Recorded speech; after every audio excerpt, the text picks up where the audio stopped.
করা যাবে। এটা কিন্তু রাস্তাও চলবে, আকাশে উড়বে। এই হেলিকপ্টারটা সাধারণ হেলিকপ্টারের মতো না। এই যে আমেরিকান বিশিষ্ট বিমান এবং ড্রোন নকশাকারী বাট রুটন, ওনাকে ফলো করছি, ওনার যে মেকানিজমগুলো ওগুলো আমি দেখছি দীর্ঘদিন। এটা কিন্তু শুধু সাধারণ হেলিকপ্টারই কাজ করবে না, এটা আবার ড্রোনেরও কাজ করবে। এটা ডবল ফাংশন, 2 in 1। বিমান নৌ সেনাবাহিনী, বিডিআর বলেন, বর্ডার গার্ডের এরিয়াটা এইরকম একটা হেলিকপ্টারে যদি কয়েকটা সেট করা যায় তাহলে বর্ডার গার্ডের জন্য কষ্ট হবে না। 100 মিটারের মধ্যে এটা গোলায় বেষ্টন করা থাকবে।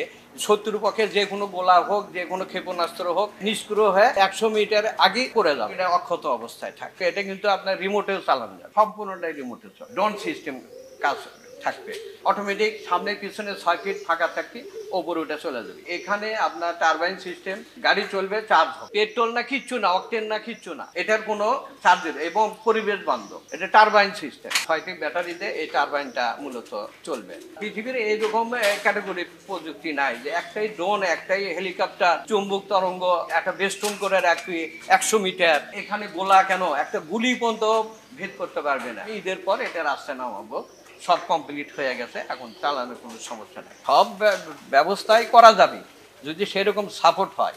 অনেক মন্ত্রণালয় ধর্ণা দিচ্ছি যে আমাকে একটু ফান্ড দেন, আমি এইগুলো দেশের জন্য কিছু করি। করে আমি তো ধরেন বিগত প্রায় 30 বছর হলে এই কৃষি সেক্টরে অনেক কিছু ডেভেলপ করছি, যেটা কৃষক সাইডে গেলে আপনি দেখতে পারেন অনেক আধুনিক মেশিন দিয়ে কৃষকেরা কাজ করে লাভবান হচ্ছে। এখন আমি দেখলাম দেশের জন্য, দেশে সবাই দখল করতে চায়, সব দেশেই আসে বাংলাদেশ দখল নিবে এই সেই।